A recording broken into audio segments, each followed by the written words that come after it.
Magandang araw po sa inyo, Sir Blair. Lalong-lalo na po sa mga giliw ninyong tagapakinig at taga-suporta sa inyong YouTube channel. Ang kwentong aking ibabahagi ay nangyari taong 1980. Maaga po akong naulila sa aking mga magulang. Kaya naman, si Lolo Terio na po ang nag-alaga sa akin, kasama ang aking pinsan na si Kuya Emilio. Kakaiba po talaga yung naging karanasan namin sa baryo ng Luntian. Nakakakilabot ang mga nilalang na nakasagupa namin doon ni Lolo Terio. Isa pa, marami rin po akong natuklasan na lihim tungkol sa kakaiba at lumang payong ni Lolo Terio. Madalas niyang dinadala ang payong, pero kahit kailan ay hindi ko pa yon nakitang ginamit niya. Lalo na kapag umuulan o mainit ang panahon. Bago ko nga pala simulan ang aking kwento, ay nais ko lamang pong ipaalam sa inyo na ang lugar at pangalan na aking ginamit ay sadya ko pong binago upang mapangalagaan ang mga taong naninirahan doon. Kilalanin niyo na lamang po ako sa pangalang Rigor. At ito ang aking kwento. Apo, paabot nga ako ng plais at hindi ko mabaluktot itong alambre. Teka, naibili mo ba ako ng spring sa hardware? Opo, Lolo. Iniligay ko po sa bag nyo. Mabuti naman kung ganon. Teka, ang Kuya Emilio mo ba? Dumating na ba? Hindi pa po umuwi si Kuya Emilio eh.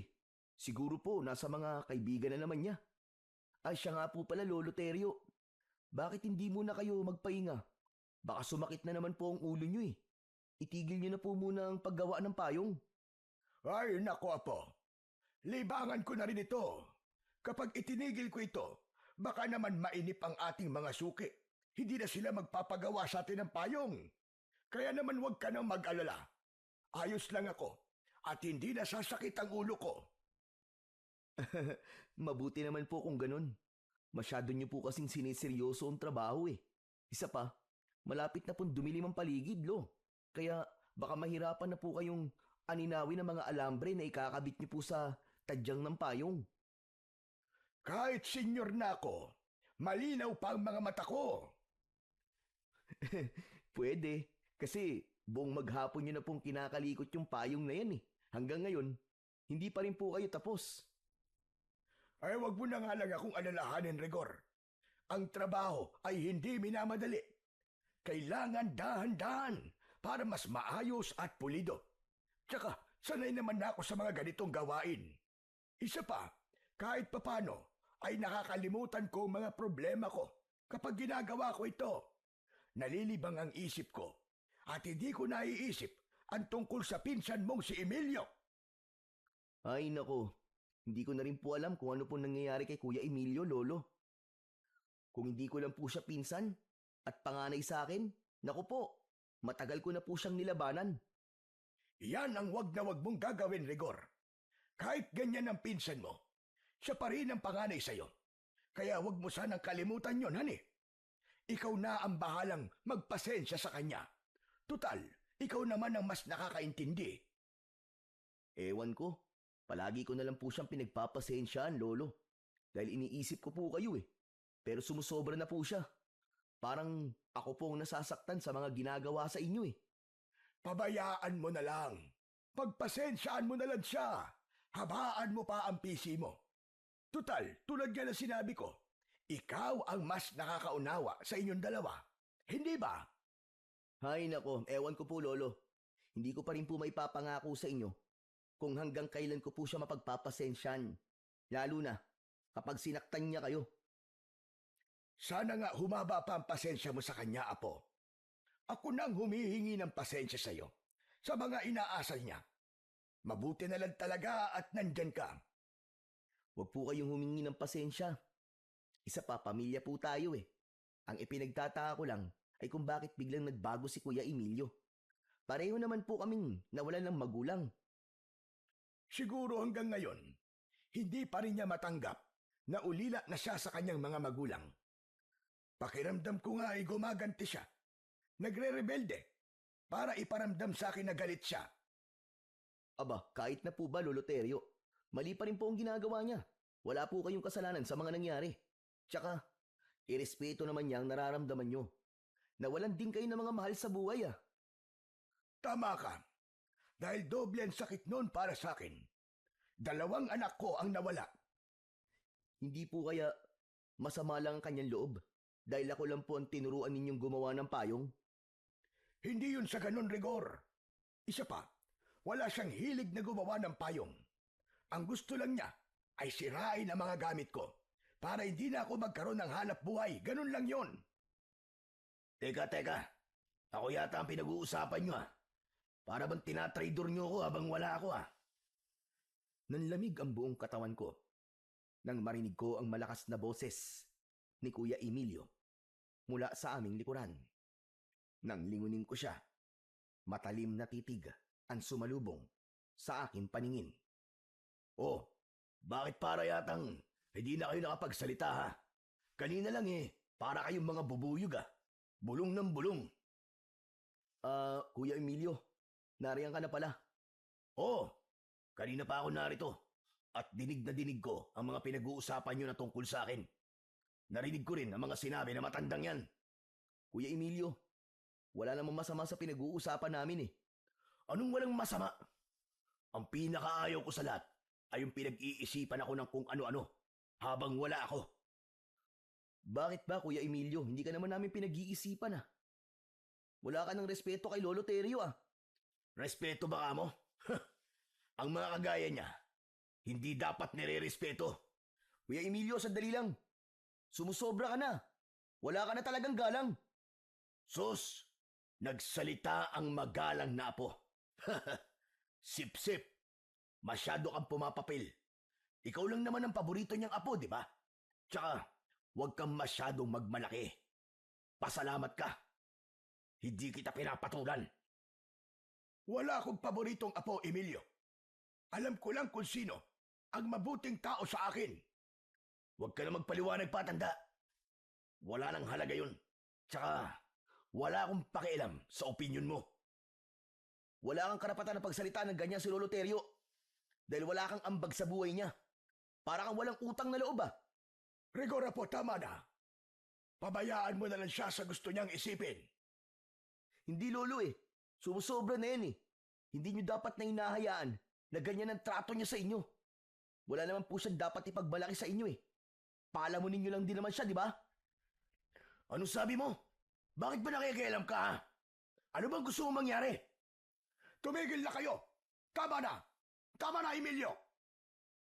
Wala ka pala eh. Puro ka lang pala satsat eh. Tama na sabi! Rigor, halika na. Tulungan mo na lang ako sa ginagawa ko na matapos na ito. Huwag mo nang sayangin pa ang oras mo dyan. Sayang lang pala ang oras nyo sa akin. Parang sinabi nyo na rin na wala akong kwentang kausap. Oo, dahil hindi na nakakatuwa ang mga pinagsasasabi mo. Sana pala, ako na lang ang namatay. Kesa araw-araw mo kong pinapatay sa masasakit na salitang ibinabato mo sa akin. Hindi ako manhid na kagaya mo. Nasasaktan din ako, Emilio. Kaya naman, kung wala kang masasabing maganda, umalis ka na lamang sa bahay ko. Hindi ako aalis. Tsaka wala akong pakialam kung nasasaktan ka, tanda. Sana talaga. Tama ka. Ikaw na lang ang namatay.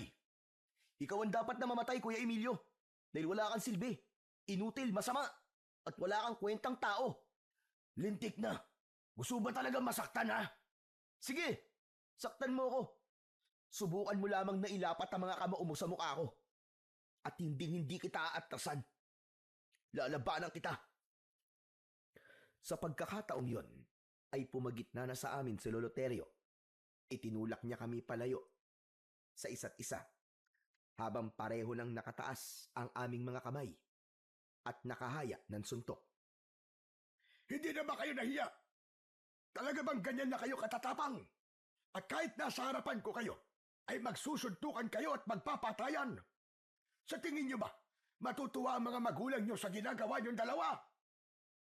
Pasensya na po kayo, Lolo. Hindi ko po napigilan ang sarili ko. Pasensya.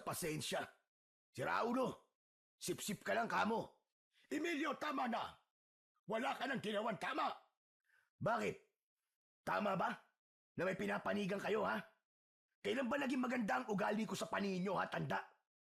Tsaka, nasusuka ako kapag nakikita ko ang pagmumukha mo. Pareho lamang tayo ng nararamdaman, Emilio. Nakikita ko pa lang ang anino mo. Kumukulo na ang dugo ko. Kung sa bagay, manhid ka naman, di ba? Isa pa, tanggap ko naman na masama ang tingin mo sa akin. Para naman makabayad ako sa naging kasalanan ko sa mga anak ko. Ikaw, ano bang ginawa mo para sa kanila? Di ba? Wala. Kasi nga, pareho lamang tayong inutil. Walang kwenta. Lolo naman, huwag po kayong magsalita ng ganyan. Wala po kayong kasalanan. Pinatay sila ng aswang.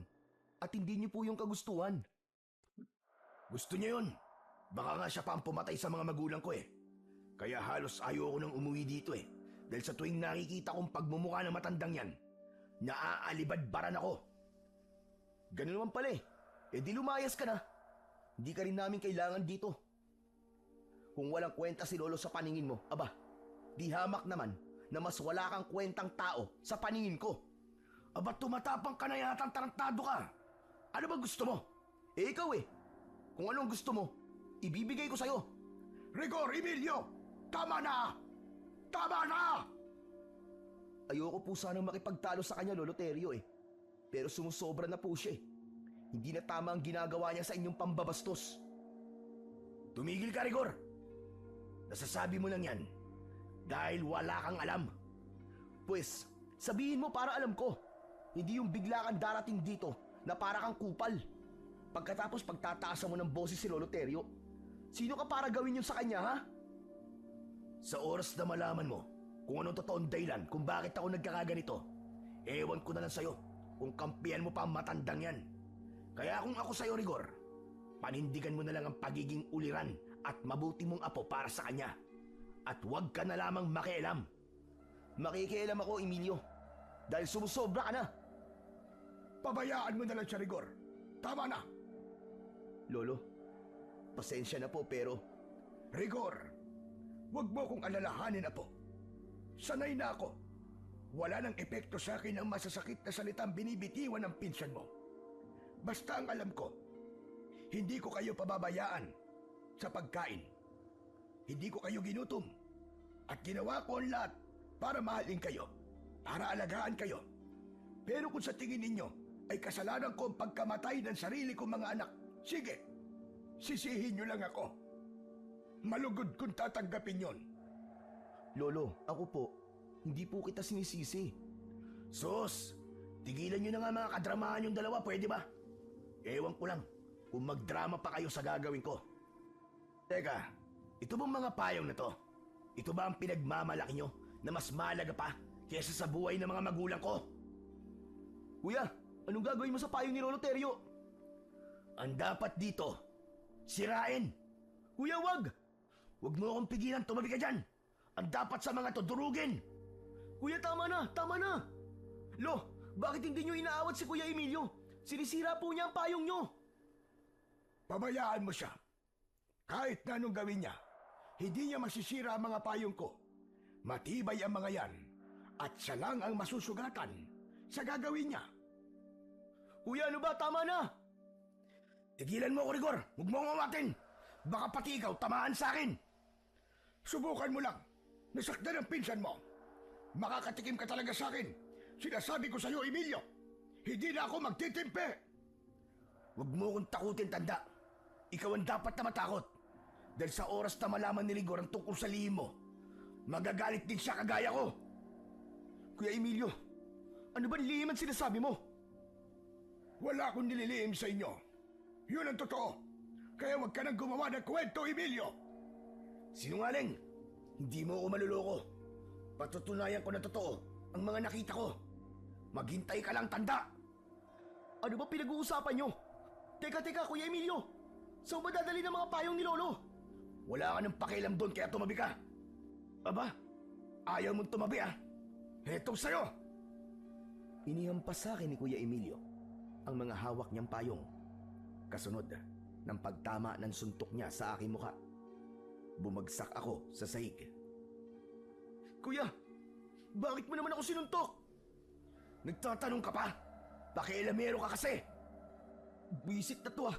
Sumusobra ka na! Gusto ba talaga ng away ha? Bumangon ako at gumanti sa kanya ng suntok. Tumama yun sa kanyang bibig. Bumagsak si Kuya Emilio sa sahig habang putok ang kanyang labi. Nagsuntukan kami sa harap ni Lolo Terio. Dahil sa kaguluhan namin, dinampot ni Lolo Terio ang luma niyang payong sa sahig at yun ang ginamit niyang pamalo sa amin. Kakaiba ang sakit na naramdaman ko nang lumapat ang payong sa puwet ko. Pareho kaming namilipit ni Kuya Emilio dahil sa sakit. Yun din ang kauna-unahang pagkakataon na sinaktan kami ni Lolo Terio. Lolo Terio! Tama na po! Pasensya na po! Napigilan si Lolo Terio. Bumakas sa kanyang muka ang pagkabigla. Wala siyang imik na pumasok sa loob ng kanyang kwarto. Si Kuya Emilio naman umiiyak dahil sa galit at sakit ng katawan. Pagsapit ng gabi ay hindi sumabay sa amin ng hapunan si Lolo Terio. Alam kong masama pa rin ang loob niya dahil sa nangyari. Kaya naman, hindi ko na siya pinilit na kumain. Pagkalipas ng ilang minuto, ay nagpasya na rin akong tumabi sa pagtulog kay Lolo Terio. Nakatalikod siya sa akin. Maya-maya pa ay naalimpungatan ako nang maramdaman ko ang dahan-dahang pagbangon ni Lolo Terio sa aming higaan. Nagkunwari akong tulog. Naramdaman ko na bumaba siya ng katre at maingat na humakbang palabas ng bahay. Nang marinig ko ang pagsara niya ng pinto, saka naman ako bumangon at lumapit sa bintana. Sumilip ako sa siwang nun at nakita ko si Lolo Terio na pumunta sa madilim na bahagi ng kakawyan habang dala ang luma niyang payong. Teka, saan kaya pupunta si Lolo Terio? Tsaka, bakit kaya kung kailang gabing-gabi na saka pa siya lalabas ng bahay? Hindi kaya masama pa rin ang loob niya sa amin? At balak na niyang iwan kami? Naku po, Diyos ko! Sana naman mali ang iniisip ko. Dala ng aking kuryosidad ay sinundan ko siya. Maingat at magaan ang hakbang ng aking mga paa na tinahak ang daan papasok sa kakawyan. Pagkalipas ng 10 minuto, nakita ko na tumigil si Lolo Terio sa kanyang paglalakad. Itinaas niya ang kanyang payong. Kaya nagmadali naman ako na pumunta sa likod ng puno para doon ay magtago. Ano kaya ang ginagawa ni Lolo rito? Tsaka, malayo na to sa bahay namin ah. Diyos ko, bakit kaya kinakabahan ako? Nagpalinga-linga ako sa paligid. Mabuti na lang at maliwanag ang sikat ng buwan, kaya malinaw kong nakikita ang paligid. Sumilip ulit ako sa gilid ng puno, pero wala si Lolo Terio sa kanyang kinatatayuan. Lumabas ako ng aking pinagtataguan. Hala, nasa na kaya si Lolo Terio? Nasaan kaya siya nagpunta? Bigla siyang nawala ah. Pambihira naman. Paano pa ako maaabalik nito sa bahay? Anak ng putya, oo. Nasa na ba ako? Dapat pala, hindi ko na lang sinundan si Lolo Terio eh. Dahil sa pag-aalala ko, ay hinanap ko si Lolo Terio sa bawat sulok ng kakawyan. Naglakad ako papunta sa lugar kung saan siya nawala. Ngunit pagsapit ko sa tapat ng malaking puno, natigilan ako. Nakita ko ang isang nilalang na may mabalahibong balat. Abala ito sa paglantak sa katawan ng isang babae. Dilat ang mga mata ng biktima na nakatingin pa sa akin. Subalit wala na itong buhay. Nagsipagtaasan ang mga balahibo ko sa katawan dahil sa labis na takot at dahan-dahan akong napaatras ng hakbang papalayo sa kinaroroonan ng halimaw habang pigil ko ang aking hininga. Diyos ko, anong klaseng nilalang yun? Anong klaseng nilalang ang papatay ng tao? Nasaan na kaya si Lolo? Lo, nasaan ka na ba? Saan ka ba nagpunta? Dahil sa takot, ay agad akong nagtago sa likod ng isang malaking puno. Nanginginig ang aking buong katawan at mula sa aking pinagtataguan ay tanaw ko kung paanong winasak ng halimaw ang tiyan ng biktima. Rinig na rinig ko rin ang tunog ng pagkadurog ng buto nito sa loob ng bibig ng aswang. Pagkatapos ay hinugot nito ang lamang loob ng biktima. Nilantakan yon at pasubsob na kumain sa kanyang palad. Aswang! Aswang nga yun, di ako maaaring magkamali. Diyos ko, tulungan niyo po ako. Tulungan niyo ako. Kailangan kong makaalis dito. Teka, hindi kaya siya si Lolo Terio? Siya lang naman ang nakita kong pumasok sa kakahuyang ito ah. Hindi kaya ito na ang tinutukoy ni Kuya Emilio kanina na lihim ni Lolo. Diyos ko po, wag naman sana. Aswang si Lolo Terio. At ito ang lihim niya. Nang mga sandaling yon, ay hindi ko maintindihan ang aking nararamdaman. Hindi ko namalayan na tumulo na pala ang luha ko sa aking mga mata. Hindi mawala-wala sa isip ko kung paano niyang nilantakan ang kaawa-awa na biktima. Hindi. Hindi ito totoo. Nagkakamali lang ako. Hindi aswang si Lolo Terio. Hindi siya aswang. Gusto kong papaniwalain ang sarili ko na hindi totoo ang mga nakita ko. Ngunit paulit-ulit na bumabalik sa isip ko ang itsura ng aswang. Dala ng bugso ng aking damdamin, tumakbo ako ng mabilis, papalayo sa lugar na yon. Ni hindi ko namalayan kung paano ako nakabalik sa aming bahay. Namumutla ang labi ko, nanginginig ang tuhod ko, at pinagpapawisan ako ng malamig. Mabilis kong isinara ang pinto habang habol ang sarili kong hininga. Subalit nagulat ako nang marinig ko ang boses ni Kuya Emilio mula sa aking likuran. Mukhang nakakita ka ng multo ah. Humarap ako kay Kuya Emilio. Nakakaloko ang kanyang ngiti habang nakaupo sa upuan nagawa sa kawayan. Ano? Nakita mo rin ba? Nakita mo rin ba kung ano ang totoong pagkatao ni Lolo Terio?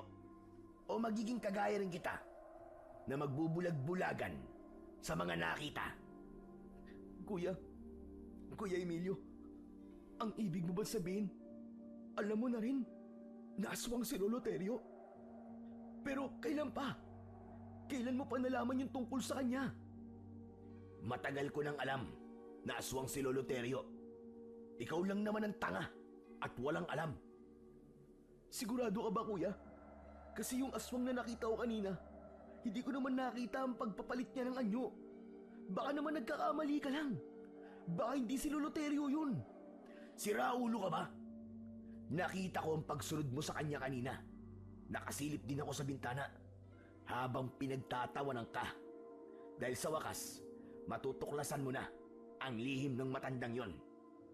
Kaya nga kahit kailan hindi gumaan ang loob ko sa kanya. At ganyan na ganyan din ang naging una kong reaksyon nang sundan ko noon si Lolo Terio at makita ko ang halimaw na yon. Kaya sa itsura mo ngayon, alam ko na nakita mo rin siya. Pero hindi pa ako sigurado kung si Lolo Terio nga ang nakita ko. Huwag kang tanga.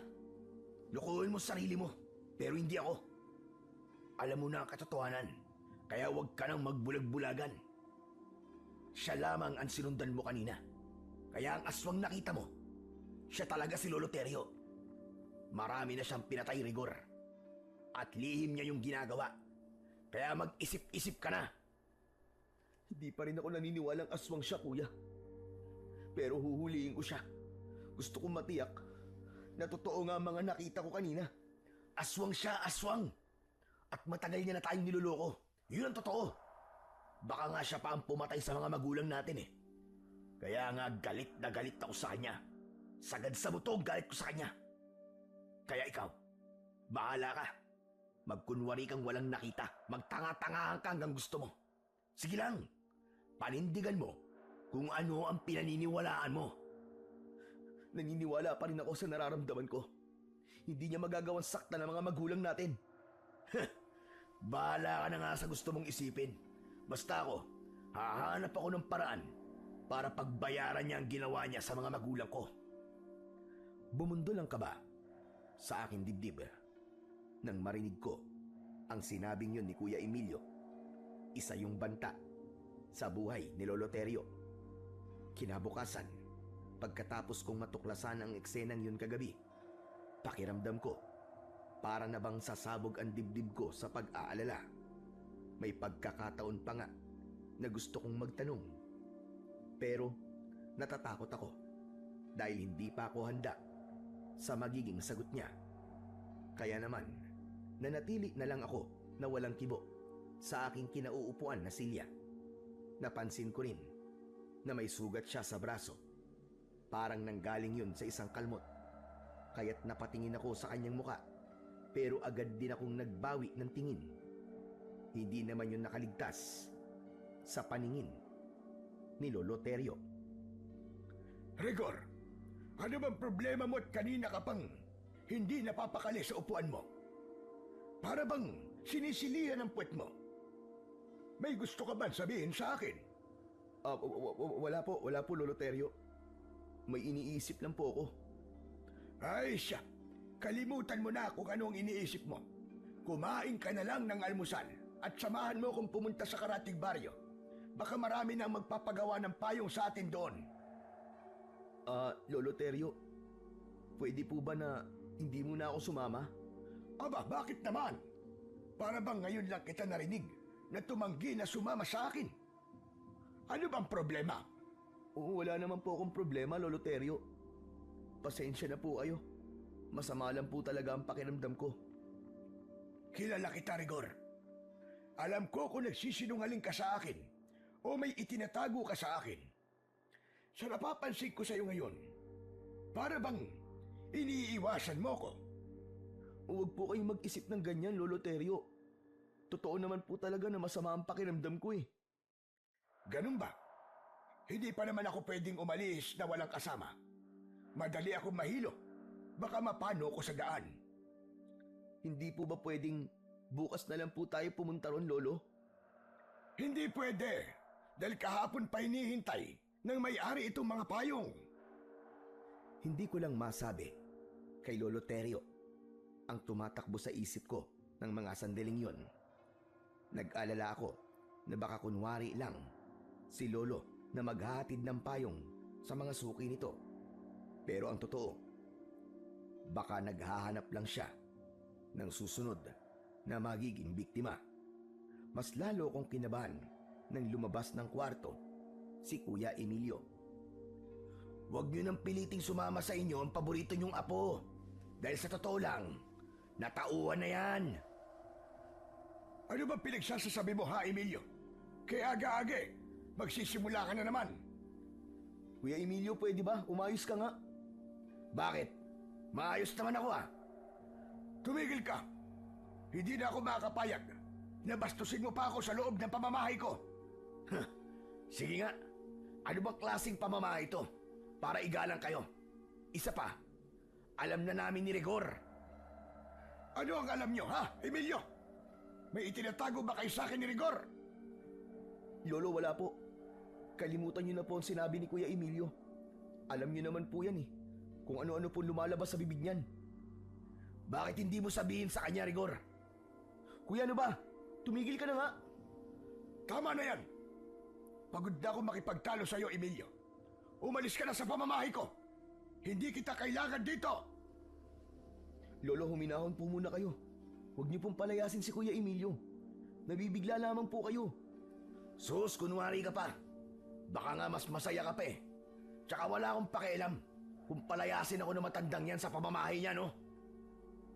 Mabuti naman, dahil hindi ko pagtitiisan ang ugali mo.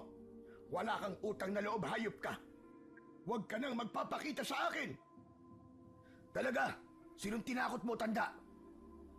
Pagkasabi ni Kuya Emilio nun, ay lumabas na kagad siya ng bahay. Si Lolo Terio naman ay tuluyan nang naubos ang pasensya. Agad siyang umalis sa harap ng lamesa at pumasok sa loob ng kanyang silid. Sumunod ako kay Lolo Terio para kausapin siya. Lolo Terio, huwag niyo na lamang pong pansinin ang mga sinabi ni Kuya Emilio. Alam ko po na nabigla lamang po kayo sa pagpapalaya sa kanya. Tama ka, Rigor. Hindi ko gustong ginawa kong yun. Pero nasasaktan na talaga ako sa pagtrato niya sa akin. Pakiramdam ko ay inutil ako. Huwag niyo pong sabihin yan, Lolo. Ganito, ang mabuti pa po umalis na po tayo. Sasamahan ko na lang po kayo sa pagpunta sa kabilang baryo. Akala ko ba masama ang pakiramdam mo? Opo, pero mas kailangan niyo po na malibang para hindi po kayo mag-isip. Kaya tara na po, Lo, umalis na po tayo. Hindi ko alam kung bakit bigla kong naisip na sumama kay Lolo Terio. Dahil siguro sa nakita kong lungkot sa kanyang anyo. Hindi nagtagal ay pumayag din si Lolo Terio na umalis kami. Nagsimula kaming maglakad, dala ang mga payong. Pagkalipas ng kalahating oras na paglalakad, ay tumambad sa aming paningin ang itsura ng baryo. Napansin ko agad na marami ang buntis na babae sa lugar na yon. Mas lalong tumindi ang takot na nararamdaman ko dahil iniisip ko na may bago na namang mabibiktima, si Lolo Terio. Apo, napansin ko habang nasa daan tayo kanina, abay hindi ka nagsasalita, hindi ka nagtatanong. Para bang meron nang nagbago sa iyo? Ano po Naku Lolo, wala pong nagbago sa akin. Tsaka, huwag niyo po akong alalahanin. Masama lang po talaga ang pakiramdam ko kaya po ako ganito. Iniisip ko rin po mga sinabi ni Kuya Emilio kanina. Huwag kang mag-alala. Sanay na ako sa ugali niya tulad nga na sinabi ko sa'yo dati. Kanina lang ako napuno sa kanya. Tsaka, kahit na noon sabihin niya sa'yo, huwag mo siyang paniniwalaan. Wala naman siyang sapat na batayan. Lo, meron po ba kayong itinatago sa akin? Wala naman akong itinatago sa'yo, Apo. Sige na, bilisan mo na ang paglalakad at baka abutin pa tayo ng dilim sa daan. Lo, ano po bang gagawin natin dito? Maliban po sa paghatid ng payong ng mga nagpaayos po sa inyo. Maghahanap tayo ng bagong magpapagawa sa atin ng payong. Tsaka, hindi ko pa naman nalilibot ng buo ang baryong ito. Pansin ko po kasi na halos lahat po ng mga babaeng nakatira sa lugar na to, buntis. Dahil ang baryong ito ay sentro ng mga pagkain ng aswang. Bigla akong kinabahan sa sinabing yun ni Lolo Terio. Pero bigla siyang tumawa. Teka, bakit naman bigla ka namutla? Binibiro lang naman kita. Hala, sige na. Lumapit tayo sa umpukan nila at baka gusto rin nilang magpagawa ng payong sa atin. Malay mo, hindi ba? Kahit sinabi ni Lolo Terio na biro lang yun, pakiramdam ko totoo yun. Kaya habang naglalakad kami ay hindi mawala ang kaba sa dibdib ko. Paglapit namin sa umpukan ng mga tao, napansin ko kagad ang masamang tingin ni Lolo Terio sa mga babaeng buntis. Sa palagay ko, sinusuri ni Lolo Terio ang galaw ng mga babaeng naroroon. Maya-maya pa ay may biglang lumapit sa amin. Isang babae rin na buntis. Nakatingin siya sa payong na dala ni Lolo Terio. Nakangiti ito at nagtanong kung magkano raw ang payong ni Lolo Terio. 80 na lang para sa'yo. Matibay ito at gawa sa purong aluminom. Humingi ng isang payong ang babae, pero masama ang tingin nito sa hawak na lumang payong ni Lolo Terio. Kaya naman lumapit ako sa kanila. Kailangan kong bantayan ang kilos ni Lolo Terio. Paglapit ko ay nahuli ko na masama ang tingin ng aking lolo sa tiyan ng babae. Mabuti na lang ay may lumapit na lalaki sa aming kinaroroonan. Inakbayan nito ang babaeng buntis. Saka nakangiting nakipag-usap kay Lolo Terio. Mabuti naman po at inihatid yun na po ang payong ko, Tatay Terio. Aba, siyempre. Pasensya ka na kung natagalan. Heto nga, at bumili pa ng isang payong ang asawa mo. Teka, sandali lang. Ito na pala ang payong na ipinagawa mo sa akin. Magugustuhan mo yan. Mukhang bago na ulit. Aba, oo nga no. Mahusay ang pagkakagawa nito ah. Mukhang matibay. Muntik ko nang hindi makilala. Tamang-tama ito at malapit na ho ang tag-ulan. Sinipat-sipat pa ni Mang Arnold ang hawak niya na payong. Pero napansin ko rin ang pagsulyap niya sa lumang payong ni Lolo Terio habang nakatukod yun sa lupa. Teka, Tatay Terio. Parang mas maganda yata ang isang yan ah. Yan din ang gusto ng asawa ko eh. Nako, pasensya ka na. Ngunit hindi ko ito ipinagbibili. Pag sarili ko itong gamit, ala-ala pa to sa namatay kong mga anak. Abay, sayang naman ho. Balak ko sanang bilhin yan kahit magkano. Pasensya na talaga, Arnold. Pumili ka na lamang ng iba. Magkakapareho naman sila ng itsura.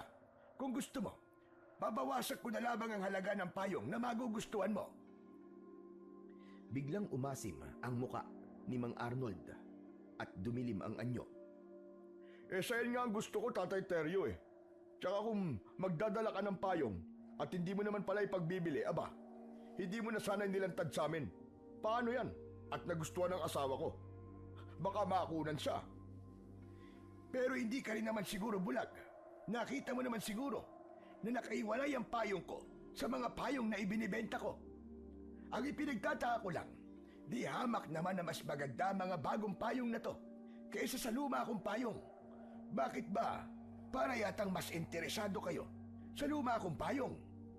Hindi na mahalaga kung bago o luma ang payong. Ang mahalaga, nagagamit pa at gusto ng asawa ko. Pasensya ka na talaga. Hindi ko naman alam na magugustuhan mo itong payong ko. Pero kagaya ng sinabi ko, hindi ko talaga ito ipinagbibili. Nako, wag na kayong maniniwala sa matandang yan. Ang luma niyang payong ang ginagamit niya para maghanap ng mabibiktima. Kung ako sa inyo, mag-ingat kayo sa matandang yan. Aswang yan eh. Ilayo niyo po ang asawa niyo kay Lolo Terio. Baka mawalan kayo ng anak. Pareho kaming hindi nakapagsalita ni Lolo Terio sa biglang pagsulpot na yon ni Kuya Emilio. Hindi namin namalayan na sumunod pala siya sa amin. Bumakas ang galit sa muka ng aking lolo. Tumigil ka, Emilio! Hanggang dito ba naman? Dinadala mo pa rin ang kabastusan mo. Bakit, Tatay Terio? Sino ba siya? Apo ko yan. Bastos po ano? Parang walang pinag-aralan ah. Sinong bastos na sinasabi mo? Bastos ba yung nagmamalasakit lang ako sa asawa mo? Pwes, pakialaman mo ang buhay mo. Hindi ka namin kadugo, kaya wala kang karapatan sa amin. Kung umasta ka, para kang kupal ah. Unahin mo muna sarili mo, bago ang ibang tao. Oo nga naman, Kuya Emilio, umuwi ka na lang.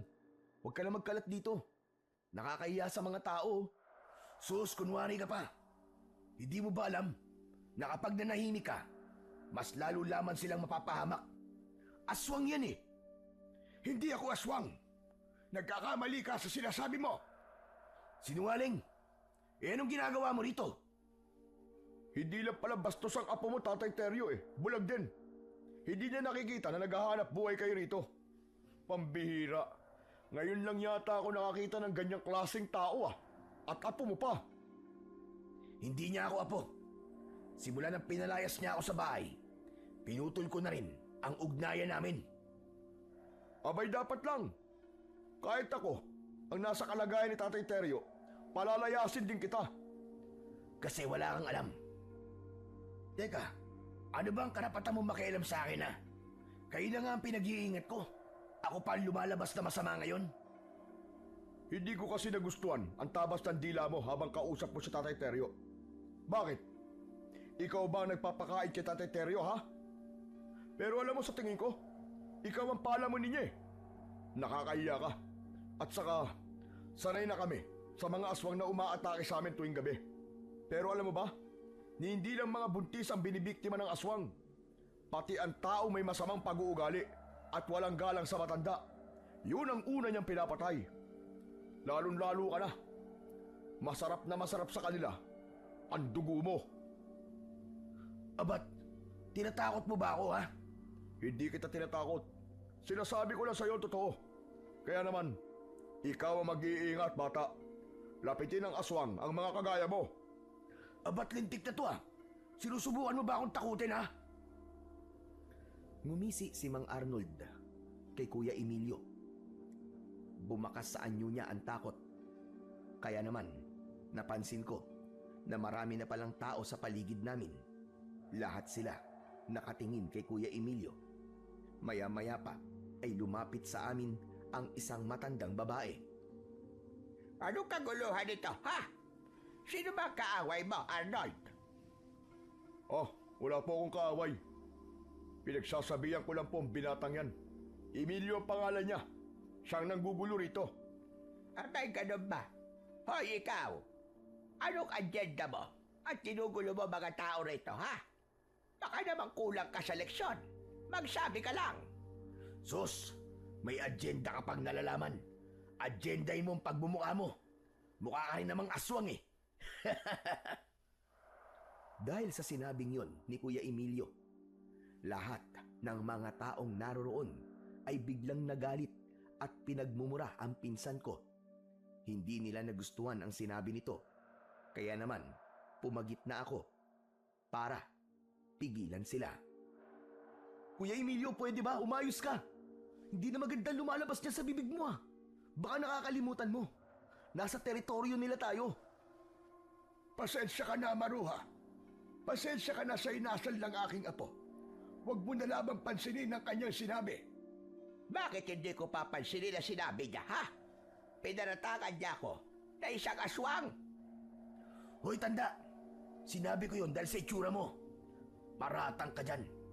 Magtali ka kasi ng buhok mo nang hindi ka mapagkamalan na aswang. O ba't sumusobra ka na yata?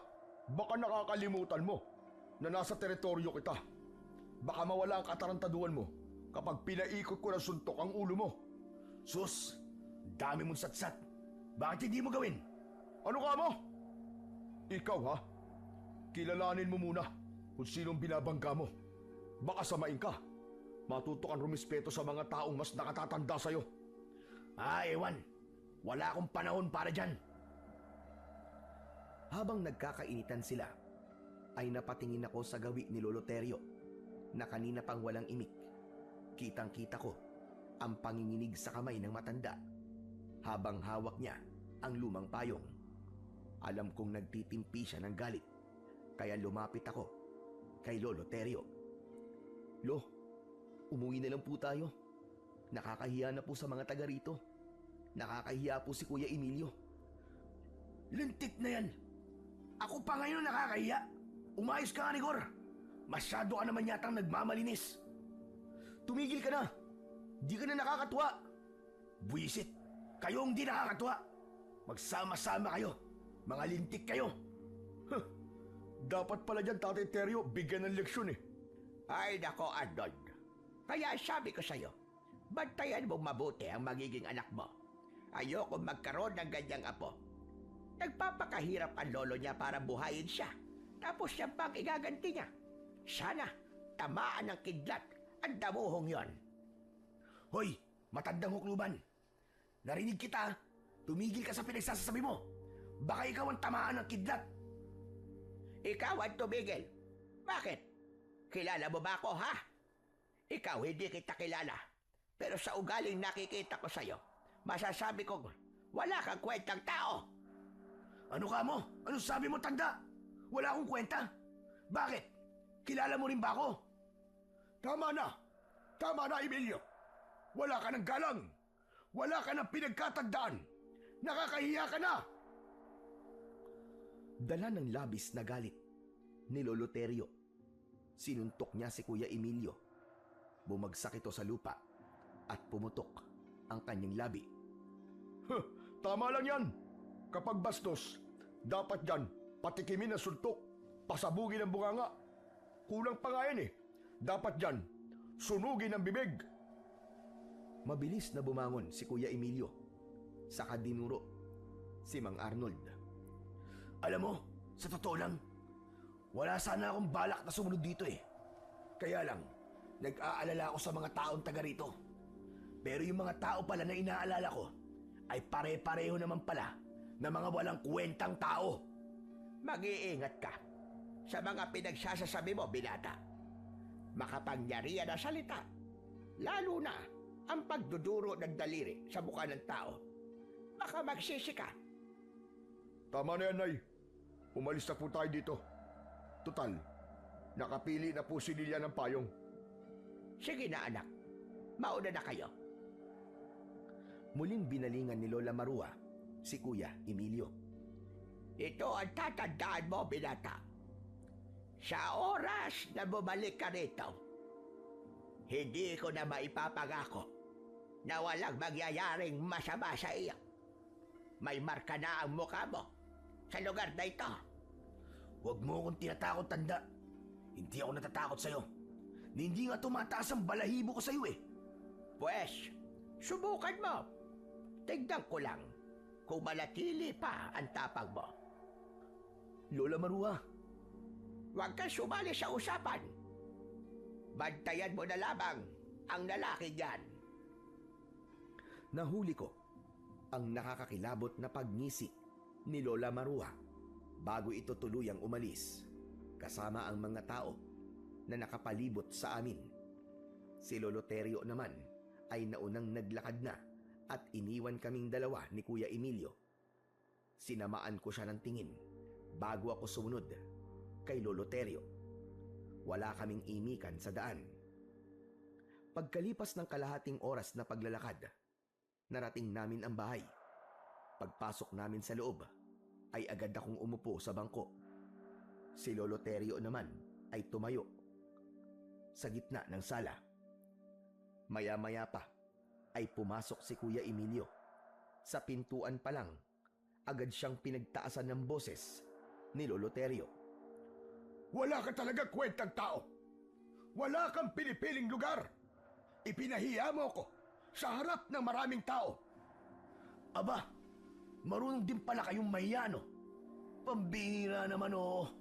Kayo nga hindi nahihiya sa amin, eh. Anong sabi mo? Alam ko, pinatay niyo ang mga magulang namin. Kaya namatay sila, hindi ba? Diyos ko, paano mo nasasabi ang ganyang bagay? Kaya ba nagkakaganyan ka? Dahil iniisip mo na pinatay ko ang mga magulang mo, ganun ba? Oo, at alam ko na itatanggi niyo yun. Talaga pala, na napakawalang hiya mo, Emilio. Bakit ko naman papatayin ang mga anak ko? Hindi mo ba alam kung gaano kasakit sa isang magulang ang mawalan ng mga anak? Pagkatapos, sasabihin mong pinatay ko sila. Bakit? May patunay ka ba? Oo, meron akong patunay. Alam ko na isa kang aswang. Kung anong klaseng nilalang ka. Para sa akin, masaol ka pa sa demonyo. Kaya dapat sa'yo, mamatay! Agad na sumugod si Kuya Emilio kay Lolo Terio. Nanlaki ang aking mga mata nang suntukin ni Kuya Emilio si Lolo. Subalit nakaiwas ito at gumanti ng hampas ng payong sa dalawang tuhod ng aking pinsan hanggang sa napaluhod siya sa sahig. Hindi ko na kaya ang mga lumalabas na masasakit na salita dyan sa bibig mo. Hindi kita pinalaki para bastusin mo lang ako. Kaya lang, kung matigas na ang buto mo, sige, tumayo ka, lumaban ka, nang makita mo ang hinahanap mo. Talagang tatayo ako. Lalabanan kita. Muling sumugod si Kuya Emilio kay Lolo Terio na hindi man lang umaalis sa kinatatayuan nito. Para akong nanonood ng magandang laban sa pelikula. Kagaya ng nangyari kanina, nabigo si Kuya Emilio na pabagsakin si Lolo Terio. Pero dahil tumayo na naman ito para umatake kay Lolo Terio, ako na ang sumuntok kay Kuya Emilio. Bumagsak siyang patihaya sa saig. Tama na, kuya! Para ka ng baliwa! Bakit ka ba ganyan? Wala namang ipinakikitang masama sa'yo si Lolo Terio, ah! Huwag kang tanga, Rigor. Huwag mo siyang kampiyan. Huwag mong ipagtanggol ang aswang na yan. Tama na yan, Rigor. Sarado na ang isip niyan.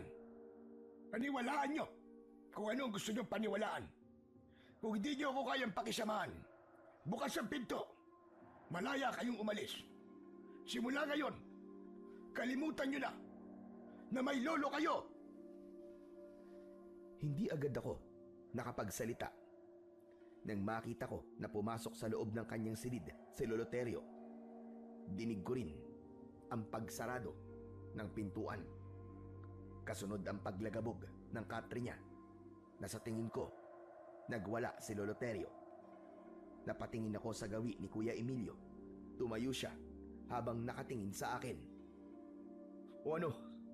Masaya ka na ba, ha? Masaya ka na ba?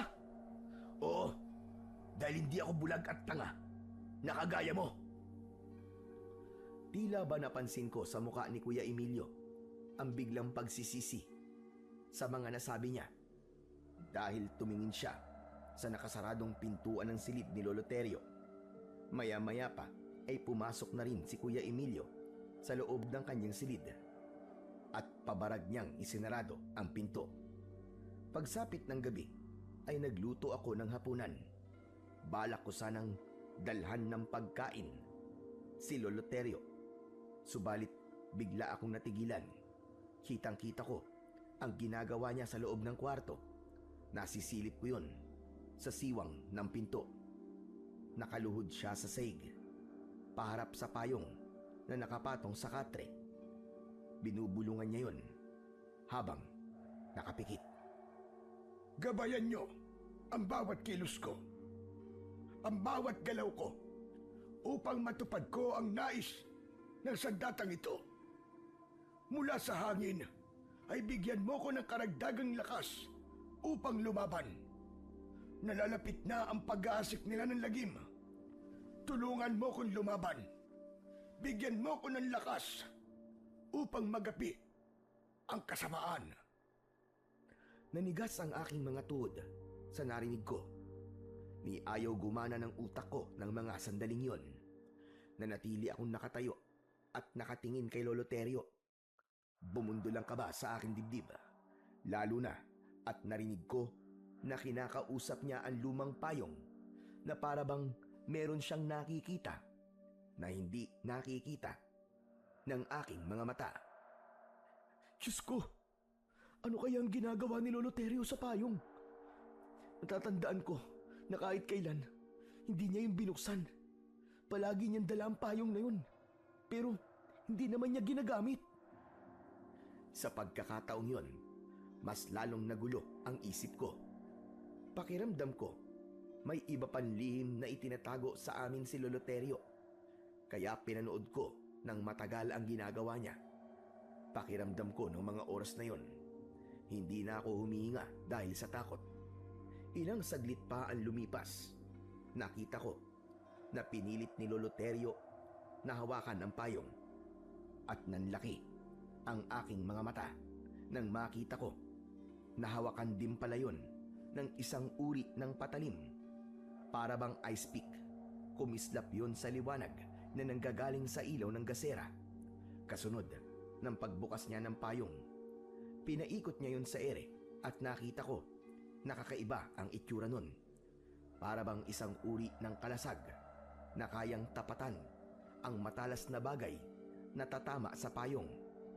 Dahil sa pag-aalala, mabilis akong umalis sa tapat ng pinto at bumalik na sa kusina. Inilapag ko ang pagkain sa ibabaw ng lamesa. Saka nag-isip. Para saan kaya ang payong at talim na yun? Ang mabuti pa kaya tanungin ko si Lolo Terio. Siguro naman hindi masamang magtanong. Nang bumalik ako sa tapat ng pintuan ng silid ni Lolo Terio, Napansin ko na may hawak siyang isang bote. Para saan kaya ang boteng yun? Bakit kaya binuhusan niya ng langis ang dulo ng payong? Kailangan ko nang malaman kung ano ang totoo. Akma na sanang papasok ako sa loob ng silid ng aking lolo nang bigla akong nakarinig ng ingay sa kabilang kwarto. Kwarto yun ni Kuya Emilio. Kaya wala na akong inaksayang oras. Agad akong nagtungo at pumasok sa silid niya. Subalit nanlaki ang mga mata ko nang tumambad sa aking paningin ang nagkikikisay na katawan ni Kuya Emilio habang bumubula ang kanyang bibig. Nakatirik ang kanyang mga mata. Naninigas ang kanyang braso at binti habang nakahiga sa sahig. Mabilis ko siyang nilapitan at binuhat ang kanyang ulo para hindi tumama yon sa sahig. Kuya Emilio, gumising ka! Kuya Emilio, ano ba nangyayari sa'yo? Hindi ako nakatanggap ng tugon mula kay Kuya Emilio. Kaya naman ay sumigaw na ako. Lolo! Lolo Terio, tulungan niyo po ako! Si Kuya Emilio! Lolo! Si Kuya Emilio po, may nangyayari sa kanya!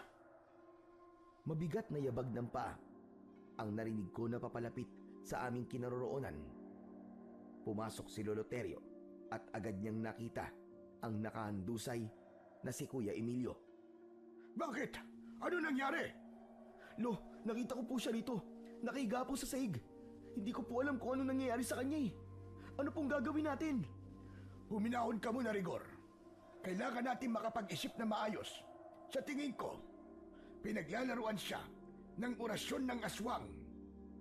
Ano po? Orasyon ng aswang? Saglit akong nag-isip, pero bigla kong naalala ang mga nakita ko kanina. Bumundol ang kaba sa aking dibdib. Tumayo ako at lumapit kay Lolo Terio. Lolo, magsabi nga po kayo na totoo sa akin. Kayo po bang may gawa nito sa kanya? Kayo po bang nanakit kay Kuya Emilio? Pambihira. Talaga bang iniisip mo na kaya kong saktan si Emilio, Harigor? Wala akong ginagawa sa kanya. Wala akong kinalaman dyan. Nag-iisip nga ako kung paano ko siya pagagalingin laban sa orasyon ng aswang na sumanib sa kanyang katawan. Pagkatapos pag-iisipan mo ako na masama. Huwag na po kayo magkunwari, Lo. Alam na po namin ni Kuya Emilio kung ano po ang totoo. Magsabi na po kayo ng totoo sa akin. Gusto ko pong isipin na nagkamali lang po ako sa mga nakita ko nang gabing sinundan ko po kayo. Tatanungin ko po ulit kayo, Lolo. Kayo po bang may gawa nito sa pinsan ko? Wala akong ginagawang masama kay Emilio. Nagkakamali ka sa iniisip mo, Rigor. Hindi ako masamang tao. Pero Lo, nakita ko po kung paano niyo po kinain yung tao dun sa kakauyan. Nakakatakot po ang itsura niyo. Isa kayong aswang. Hindi ako aswang, Rigor. Sana nga. Pero hindi pa puron matatapos ang hinala ko na aswang kayo. Kanina po, sa loob ng kwarto nyo, narinig ko po na binubulungan niyo po ng orasyon ng luma niyong payong. Pagkatapos, ay nagkaganito na po si Kuya Emilio. Paano niyo po yun may papaliwanag sa akin, ha? Ngayon po yung sabihin niyo, kung wala bang katotohanan ng mga nakita ko. Totoo ang lahat ng mga nakita mo sa loob ng aking silid. Pero yung sa kakauyan, hindi ako yon. Dahil hindi ako aswang. O baka naman, kaya ka nagkakaganyan ay dahil naniniwala ka na sa mga pinagsasasabi ni Emilio, Harigor. Ikaw ang higit na nakakakilala sa akin. Pinaniwalaan ko lamang po kung ano ang mga nakita ko. Hindi po ako maaaring magkamali sa mga nakita ko, Lolo. Alam ko pong may kakaiba sa inyo. Aswang po ba talaga kayo? Ilang beses ko ba sasabihin sa'yo na hindi ako aswang? Hindi ako aswang, Rigor. Maniwala ka. Kung hindi po kayo isang aswang at hindi kayo may gawa nito kay Kuya Emilio, pagalingin niyo po ang pinsan ko. Pagalingin niyo po si Kuya Emilio. Dahil sa totoo lang, hindi ko na po alam kung ano ang paniniwalaan ko. Pero sa ngayon, hindi po muna ako maniniwala sa mga sasabihin niyo sa akin. Pagkasabi ko nun, ay iniwanan ko si Lolo Terio sa loob ng silid ni Kuya Emilio at pumasok ako sa aking silid. Ipinaramdam ko sa kanya na masama talaga ang loob ko. Lumipas ang 3 araw, wala pa ring pagbabago sa kalagayan ni Kuya Emilio. Sa kwarto niya, natutulog si Lolo Terio. Nalaman ko na hindi na makapagsalita si Kuya Emilio magmula nang mangyari yon sa kanya. Madalas siyang sumisigaw na para bang humihingi ng tulong. Sumusuka rin siya ng malapot na likido kasabay ng malakas niyang pag-angil na para bang wala na siya sa kanyang sarili. Dahil doon, mas lalong tumindi ang galit ko kay Lolo Terio. Hindi ko siya kinakausap, ngunit patuloy pa rin ako sa paggawa ng payong kasama siya.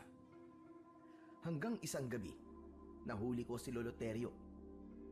Iginapos niya sa katre si Kuya Emilio. Nagtago ako sa likod ng pinto at sinilip siya. Pinanood ko kung ano ang ginagawa niya. Pagkatapos niyang igapos si Kuya Emilio, nakita ko siyang dumaan sa bintana. Sinundan ko siya dahil balak kong hulihin siya. Gusto kong malaman at mapatunayan kung totoo ba na isa siyang aswang. Sinundan ko siya hanggang sa pagpasok sa madilim na bahagi ng kakahuyan. Hindi ko naramdaman ang takot habang abala ko sa pagsunod sa kanya sa paglalakad. Ngunit nagtataka ako dahil ang daan na tinatahak namin ay papunta sa Karatig Baryo, sa lugar na aming pinuntahan. Ilang araw na ang nakakalipas. Natigilan ako dahil nakita ko nakaharap ni Lolo Terio si Laila, ang buntis na nakausap namin ni Lolo. Mabilis akong nagtago sa likod ng puno. Sinasabi ko na nga ba't aswang si Lolo Terio? Balak niyang patayin at kainin ang buntis na yun. Diyos ko, hindi niya na ako maluloko ngayon. Hindi na siya makakapagsinungaling sa akin. Dahil sisiguraduhin kong mahuhuli ko na siya sa aktwal niyang pagpatay sa buntis. Sinilip ko ulit ang kinaroroonan ng dalawa. Nakita ko na nagtitigan lamang sila. At kahit nakikita ng babae ang banta ng panganib mula kay Lolo Terio, hindi ko nakita ang takot sa kanyang muka. Sa halip, ngumisi pa ito ng nakakatakot at nakakakilabot, kasunod ng malakas nitong pagtawa. Teka, bakit para yatang masaya pa ang buntis nang makita niya si Lolo Terio? Hindi ba siya natatakot kay Lolo Terio? Tsaka, dala ni Lolo Terio ang kanyang payong. May patalim yun. Paano kung saksakin siya ni Lolo Terio? Kailangan mapigilan ko siya. Hindi ko hahayaan na pumatay na naman siya ng tao. Nanlaki ang mga mata ko ng sandaling yon dahil binuksan na ni Lolo Terio ang kanyang lumang payong. Kasunod ng paghugot niya ng talim mula sa hawakan nito, bumundol ang kaba sa aking dibdib. Nang mapansin ko, nasasaksakin niya ang babae. Hindi na ako nag-aksaya ng oras.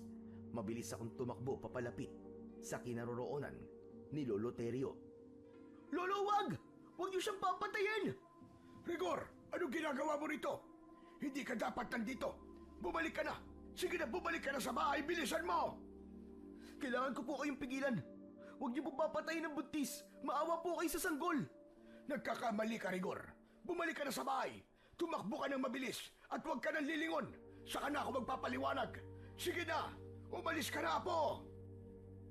Nagkamali ako sa aking hinala. Nasasaksakin niya ang buntis. Dahil saktong paglapit ko kay Lolo Terio, ay nakita ko rin ang pagbabagong anyo ng babaeng buntis. Umalingaw-ngaw ang malakas niyang halakhak at sa paglantad ng kanyang itsura, nakilala ko ang nilalang. Teka Lo, siya po ang aswang na nakita kong pumatay sa babae sa kakahuyan. Pero ang buong akala ko ay kayo po yun. Kaya nga umalis ka na, Apo! Iwan mo na ako rito! Bilisan mo! Huwag na matigas ang ulo! Bilisan mo na! Hindi Lo, hindi po kita iiwan dito. Sige na! Huwag na sabing matigas ang ulo mo eh! Papatayin ka niya at nararamdaman ko na hindi siya nag-iisa. Kailangan ko lang talagang gawin ito para gumaling na ang pinsan mo. Bilis, tumakbo ka na! Hindi ka dapat nandito! Hindi mo dapat ako sinundan dito! Lo, patawarin niyo po ako. Akala ko po talaga, kayo po ang aswang eh. Hindi ko na natapos ang mga sasabihin ko dahil inatake na kami ng aswang. Saktong paglundag ng aswang, sinalubong naman siya ng nakabukas na payong ni Lolo. Para bang may malakas na puwersa ang tumama sa katawan ng aswang at tumalsik ito ng ilang dipaan layo mula sa aming kinaroroonan. Nakita ko na bumagsak siya sa lupa pero agad din na nakabangon. Sumugod ulit siya sa amin pero sinalubong siya ng saksak ni Lolo Terio gamit ang dulo ng payong. Kasunod ng pagsaksak niya sa leeg nito gamit naman ang talim sa hawakan ng payong. Nagkikikisay ang aswang dahil sa labis na sakit. Hindi ako makapaniwala sa husay ni Lolo Terio pagdating sa pakikipaglaban. Nang muli siyang saksakin ni Lolo Terio, bumagsak sa lupa ang aswang at nasunog ang kanyang katawan. Lolo, Napatay niyo po ang aswang! Ang galing niyo po! kailangan ko siyang patayin para mawala ang sanib ng orasyon sa katawan ng pinsan mo. Isa pa, hindi ka na dapat sumunod dito. Malalagay sa panganib ang buhay mo. Baka hindi kita maprotektahan, kagaya ng nangyari sa mga anak ko. Pasensya na po talaga kayo, Lolo Terio. Hindi ko po kasi alam eh. Tsaka, wala na po tayong magagawa dahil nandito na po ako eh. Sasamahan ko na lang po kayo. Hindi! Anong ginawa niyo sa asawa ko? Napaatras kami ni Lolo Terio nang biglang dumating si Mang Arnold habang nakatingin siya sa naabong katawan ng kanyang asawa. Hindi maaari ito! Anong ginawa mo, Terio? Gala ng labis na galit. Nagpalit siya ng anyo bilang aswang. Tumubo ang mahaba niyang pangil sa bibig at nagkulay pula ang kanyang mga mata. Kasunod, ng dahan-dahan niyang paglapit sa amin, umatras kami ni Lolo Terio habang hindi inaalis ang tingin namin sa kanya. Itinutok ni Lolo Terio ang talim sa aswang. Apo, ikaw na ang gumamit sa payong. Gamitin mong pananggalang laban sa matulis niyang kuko. Tinanggap ko ang payong at itinutok ko yun kay Mang Arnold. Pinatay mo ang asawa ko, kaya malalagot kayo sa akin. Hindi ako makakapayag na hindi niyo pagbayaran ang ginawa niyo sa mag-ina ko. Pinatay niyo ang mga anak ko. Kung tutusin, kulang pa ang mga buhay nila sa ginawa niyo sa mga anak ko at sa asawa nila. Pinagtulungan niyo silang kainin na para bang sila ang handa sa piyesta. Ngayon naman, papatayin kita at walang ibang makikinabang sa katawan mo, kundi ang mga uod sa lupa. Tumulo ang malapot na laway ni Mang Arnold dahil sa pag-angil niya ng malakas. Kasunod ng pagbuka ng kanyang bibig at pagtingala niya sa langit na para bang nagtatawag siya ng magiging kasama. Hindi ko hahayaan na makapagtawag ka pa ng kasama. Agad na kumilos si Lolo Terio. Mataas siyang tumalon. Pagpatak niya sa lupa, diretso ang pagbaon niya ng talim sa dibdib ni Mang Arnold. Ngunit gumanti ito ng suntok kay Lolo. Tumama yon sa ilalim ng panga ni Lolo Terio, kaya't bumagsak siya sa lupa. Ako naman ang sumugod kay Mang Arnold gamit ang dulo ng payong. Inatake ko siya ng saksak sa leeg. Umangin ito ng malakas na para bang hindi ito nasaktan. Gumanti siya ng suntok at nasalag ko yun gamit ang payong. Nasaktan ang kanyang kamao kaya nakahanap ako ng pagkakataon. Agad ko siyang sinipa sa maselang bahagi ng kanyang katawan. Nang bumanuktot siya sa labis na sakit, itinarak ko naman ang dulo ng payong sa kanyang batok. Bumagsak siya sa lupa ng padapa. Ako ang tatapos sa kanya, Apo! Bumangon si Lolo Terio at niluhuran niya sa likod ang aswang. Paulit-ulit niyang pinagsasasaksak ang likod nito gamit ang talim sa hawakan ng kanyang payong. Sa pangalawang pagkakataon nasaksiyan ko ang nasunog na katawan ng aswang. Tumayo si Lolo Terio. Nangihina siyang tumingin sa akin. Saka ko naman ibinigay sa kanya ang payong dahil inakala namin na wala ng kalaban. Naging kampante kami ni Lolo Terio, kaya hindi ko naiwasan ang pagtama ng kuko ng aswang mula sa aking likuran. Kasunod ng malakas na pagkagat at pagbaon ng pangil niya sa aking braso. Bumagsak ako sa lupa habang namimilipit sa sakit. Pilit kong tinatanggal ang bibig ng aswang sa braso ko, ngunit hindi yun maalis-alis. Ramdam na ramdam po ang pagsipsip niya ng dugo sa aking sugat. Rigor! Apo ko! Dala ng labis na galit ng aking lolo, inatake niya ang aswang. Pinugutan niya ito ng ulo hanggang sa masunog na ang katawan nito. Nang lumapit sa akin si Lolo Terio, inalalayan niya ako na tumayo. Ayos ka lang ba? Diyos ko! Ano ba ito? Malalim ang sugat mo. Kailangan magamot kagad ang sugat mo, Apo, bago pa kumalat ang laso ng aswang sa katawan mo. Halika na! Kailangan na nating umalis dito! Habang tinatahak namin ang daan, ay patindi ng patindi ang sakit na nararamdaman ko sa aking sugat. Tumitibok-tibok yun na para bang may mga insekto sa loob ng aking laman. Lo, ang sakit po. Hindi ko na po kayang tiisin. Tulungan niyo po ako. Basta tiisin mo lang. Tutulungan kita, Apo. Sige na, mas bilisan pa natin ang paglalakad. Mabuti na lang at maliwanag ang sikat ng buwan ng mga sandaling yon. Kaya naman nakikita namin ang aming nilalakaran. Habang naglalakad kami, ay panay ang paghingi ko ng tawad kay Lolo Terio. Tama na. Huwag ka nang magsalita. Naiintindihan kita, Apo. Ang mahalaga, magamot kagad kita. Lakasan mo lang ang loob mo. Paglabanan mo ang sakit. Habang naglalakad kami ng mga sandaling yon, ay naramdaman ko ang pag-agos ng mainit na likido sa braso ko. Nanlalabo na rin ang aking paningin, ngunit tinatagan ko ang aking loob. Pagkalipas ng ilang minuto, sa wakas ay narating na namin ang bahay.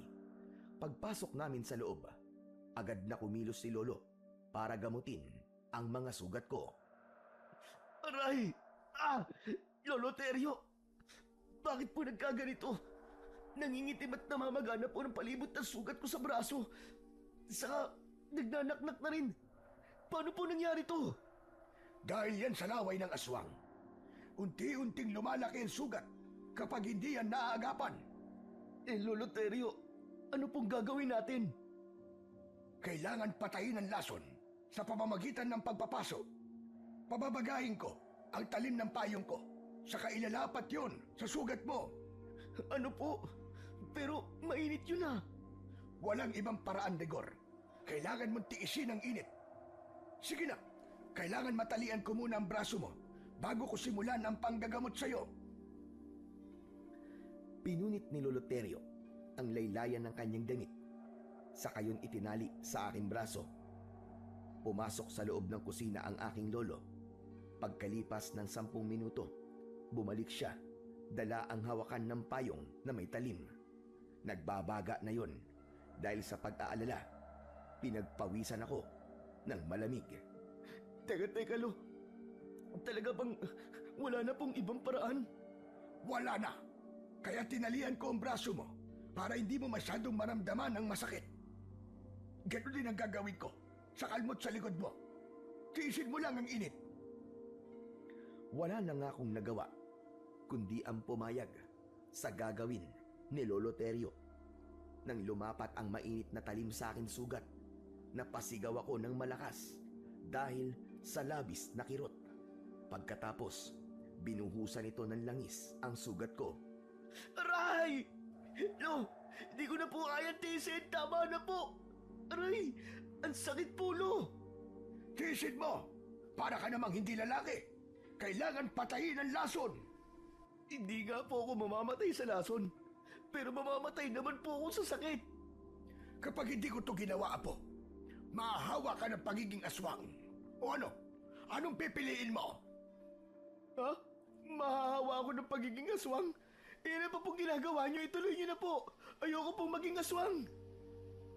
Nang matapos si Lolo Terio, sa panggagamot sa akin, saka lang ako nakahinga ng maluwag. Lolo, ano po bang klaseng aswang ang nakasagupa po natin kanina? Sila ang mga aswang na tamawo. Ano po? Aswang na tamawo? Saan po sila nagmula? Nagmula sila sa mundo ng mga engkanto. Sila ang isinumpang nilalang sa mundo nila.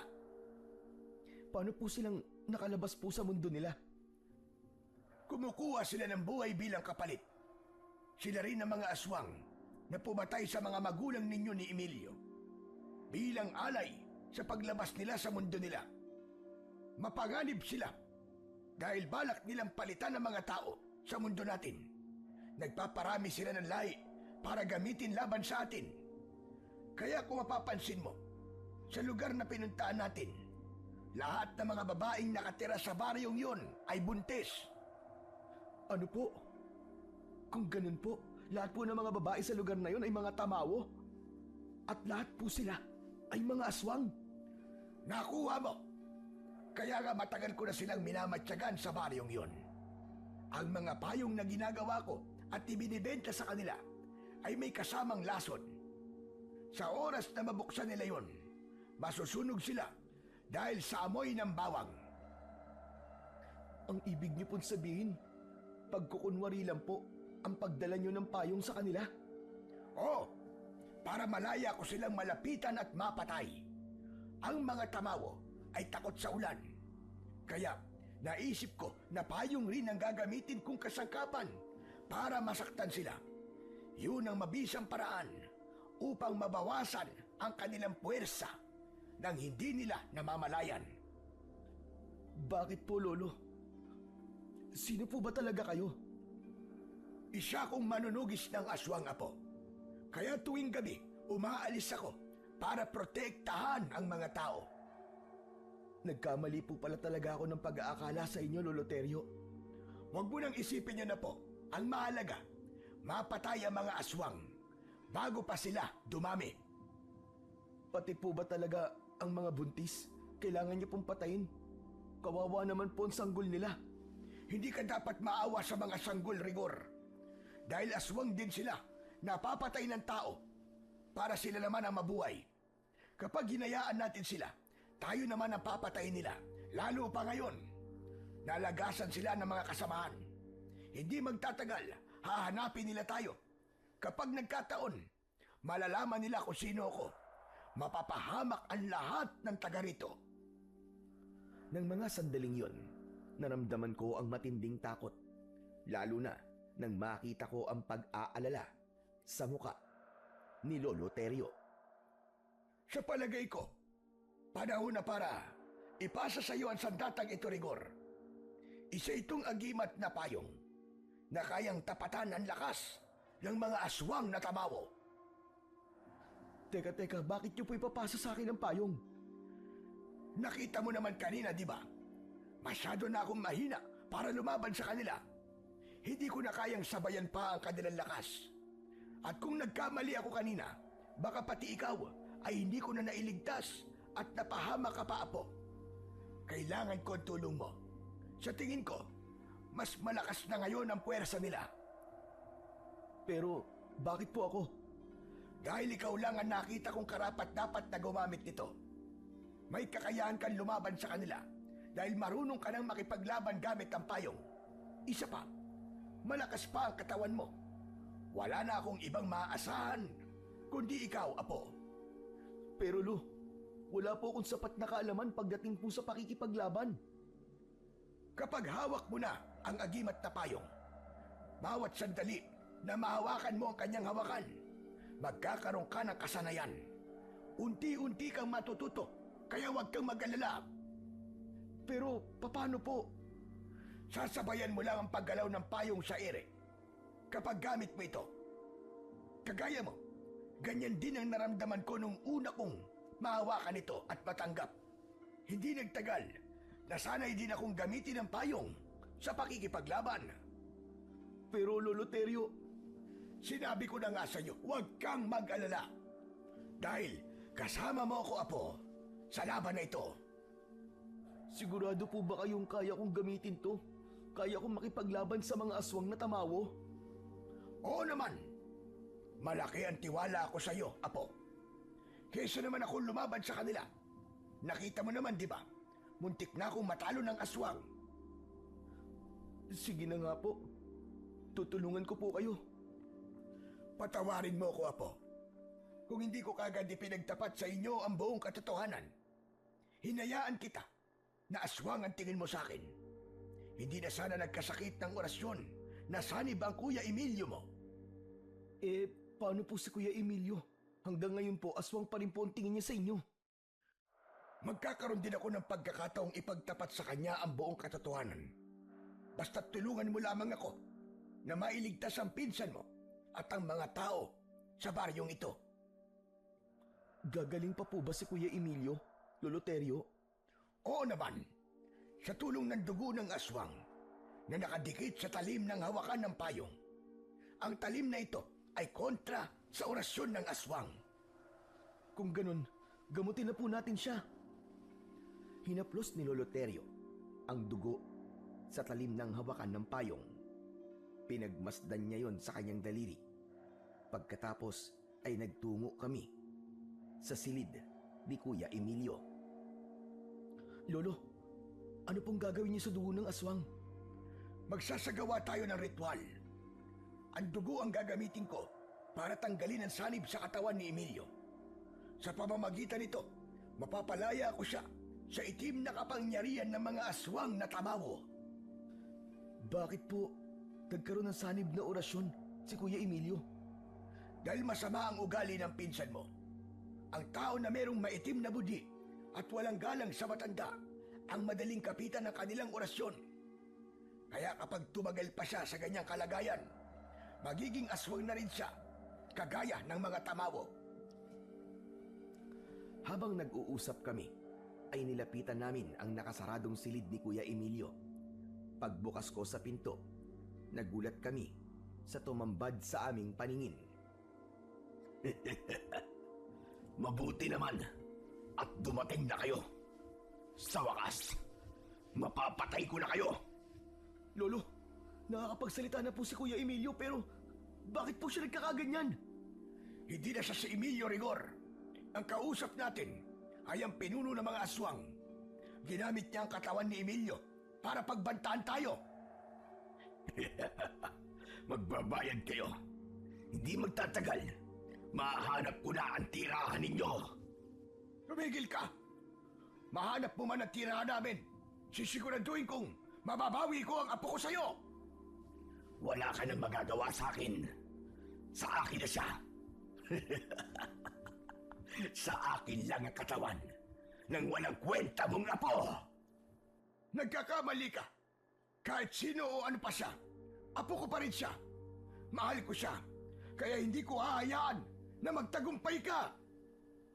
Nagwala sa galit si Kuya Emilio habang umaangil ng malakas. Lolo, ano pong gagawin natin? Sundin mo lang ang mga sasabihin ko sa iyo, Apo. Gawin mo ang lahat para mailigtas ang Kuya Emilio mo. Ipalo mo sa kanya ang payong habang nagsasagawa ko ng ritual. At tandaan mo ang mga orasyon na bibigkasin ko. Pero Lo, baka po masaktan si Kuya Emilio eh. Sige na, gawin mo na! Anong gagawin niyo sa akin? Alisin niyo ang gapo sa mga kamay at pako. Isa pa, hindi niyo ako masasaktan sa naiisip niyong paraan. Kung hindi ka masasaktan, bakit bakas sa mukha mo ang takot? Rigor, sige na! Simulan mo na! Hindi pa ako nagsisimula ay biglang naputol ang tali sa kamay ni Kuya Emilio. Inatake niya ako ng suntok na tumama sa aking muka. Ngunit gumanti ako sa kanya ng hampas ng payong. Tumama yon sa kanyang leeg. Bumagsak siya sa katre, habang si Lolo Terio naman ay ipinagpatuloy ang pagsasagawa ng ritual. Sige, paluin mo siya ng paluin na po. hanggang sa kusa ng lumabas ang sanib ng orasyon sa katawan ni Emilio. Ginawa ko ang sinabi ni Lolo Terio. Hindi ako tumigil sa paghampas ng payong kay Kuya Emilio. Subalit nahawakan niya ang payong ko. Nakangisi siyang tumayo. Kaya nga ginamit ko ang katawan ni Emilio para hindi kayo magtagumpay na tanggalin ang sanib ng aking orasyon sa katawan niya. Kasunod ng pagtayo ni Kuya Emilio, sinuntok niya ako sa sikmura. Bumagsak ako sa sahig. Umalingaw-ngaw ang tawa ni Kuya Emilio, pero bigla siyang sinunggaban ni Lolo Terio. Rigor, bumangon ka! Kailangan nating maigapos ulit si Emilio. Bilisan mo, tulungan mo ako rito. Hindi tumatalab sa kanya ang ritual ko. Masama na ito. Malakas na ang kapit ng orasyon ng aswang sa kanyang katawan. Ano? Natatakot na ba kayo? Pagkatapos ng malakas na tawa na yon ni Kuya Emilio, ay dali-dali niyang sinugod si Lolo Terio at nasakta na niya. Bumagsak rin ito sa sahig. Pagkatapos ako naman ang binalingan niya. Tumama sa aking muka ang kanyang suntok. Pumutok ang aking labi, habang si Lolo Terio naman, dumugo ang kilay. Lo, ayos lang po ba kayo? Sige na, lapitan mo ng Kuya Emilio mo. Hampasin muli siya ng payong. Humarap ako kay Lolo Emilio at kinausap ko siya. Kuya Emilio, gumising ka! Ako to si Rigor! Ako to, kuya! Huwag ka magpapatalo sa tukso ng kadiliman, lumabang ka! Pigilan mo ang sarili mo! Paglabanan mo! Wala ka nang magagawa dahil si Emilio mismo ang pumili sa akin. Inuutusan kitang demonyo ka. Umalis ka sa katawan ng apo ko. Wala akong ibang sinusunod kundi ang utos ng aking Panginoon. Hindi ko kayo tatantanan kasama ng mga biyag na dinala namin para patayin sa harapan nyo. Umanda kayo dahil hindi magtatagal. Nasa labas na ako ng bakuran nyo. Papatayin ko kayo. Papatayin ko kayong lahat. Nang mga oras na yon, tila nagbago na ang katauhan ni Kuya Emilio. Hindi niya na ako nakikilala at nagbago na rin ang kanyang anyo. Maitim ang palibot ng kanyang mga mata. Maitim din ang kanyang labi. Ganon din ang kanyang mga ngipin. Tumutulo ang malapot niyang laway habang nakalitaw ang kulay itim niyang ugat sa kanyang leeg na parabang ugat ng puno. Binuksan ko ang payong at ipinaypay ko yun sa kanya. Bigla itong nanghina at bumagsak sa katre. Agad akong lumapit sa kanya. Sinuntok ko siya sa muka, kasunod ng paghampas ko sa kanya ng payong. Nagkaroon ng pagkakataon si Lolo Terio na maigapos ulit si Kuya Emilio sa katre. Pinagtulungan namin siya. Bitiwan niyo ako! Bitiwan niyo ako! Huwag niyo akong igapos dito! Makakatakas din ako! Pero nagbingi-bingihan kami ni Lolo Terio sa lahat ng mga sinabi ni Kuya Emilio. Pagkatapos namin siya na maigapos sa katre, saka namin siya binalot ng kumot. Saka ipinagpatuloy ni Lolo Terio ang ritual. Ipinikit niya ang kanyang mga mata habang ang kanyang daliri na may bahid ng dugo ng aswang ay idinikit niya sa noo ni Kuya Emilio. Kasunod ng pagsambit niya ng orasyon. Nagulat ako sa nakita ko na paglabas ng kulay itim na usok mula sa katawan ni Kuya Emilio. Unti-unti iyong naglaho hanggang sa maging payapa na ang anyo ni Kuya Emilio. Nawala ang pangingitim sa palibot ng kanyang mga mata. Bumalik na rin sa dating kulay ang kanyang balat. Indikasyong natanggal ni Lolo Terio ang sanib ng orasyon sa katawan ni Kuya Emilio. Sa wakas, ligtas na ang pinsan mo, Rigor. Salamat sa Panginoon Diyos. Kaya nga po, salamat sa Panginoon. Pwede mo nang tanggalin ang gapos kay Emilio. Sige na, magmadali ka. Agad akong sumunod sa utos ni Lolo Terio. Pagkatapos ng pangyayaring yon, buong magdamag kong binantayan si Kuya Emilio. Kinabukasan ay kumalat ang balita. Sinalakay daw sila ng mga aswang na tamawo at kinuha ang mga kalalakihan. Ang iba naman daw ay pinatay. Lolo, alam niyo na po ba ang nangyari sa baryo kagabi? Oo. Alam kong hinahanap na nila ako. Paghahandaan natin ang pagsalakay nila. Lalaban tayo, Apo. Hindi tayo aatras sa kanila. Pero Lo, paano po si Kuya Emilio hanggang ngayon po? Wala pa rin po siyang malay. Ano pong gagawin natin? Huwag kang mag-alala. Bumabawi lang siya ng lakas. Pagsapit ng gabi, nagkaroon kami ng hindi inaasahang bisita. Isang nakakatakot na nilalang ang nakita kong nakatayo sa labas ng aming bakuran. Alam kong nariyan lang kayo sa loob ng bahay niyo. Lumabas kayo! Harapin niyo ako! Pinatay niyo ang pamilya ko! Lolo, may mga biyag po sila. Ano pong gagawin natin? Ako lang ang kailangan nila, Apo. Haharapin ko sila kahit na anong mangyari, Rigor. Dito ka lang.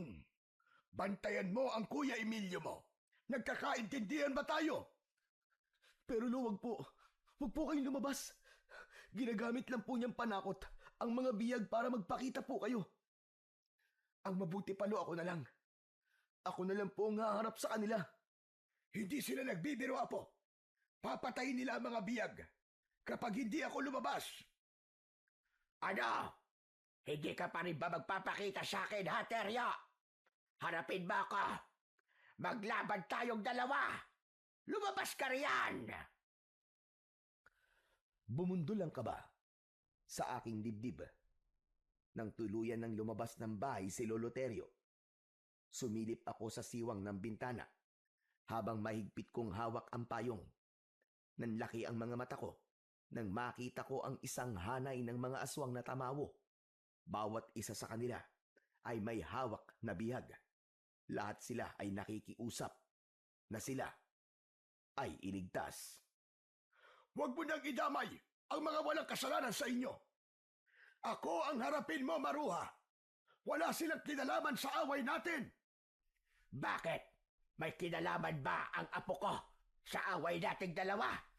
Para idamay mo? Pero kayo ang nauna. Pinatay mo mga anak ko. Ngayon naman ang apo ko. Ginamitan mo ng orasyon na sanib.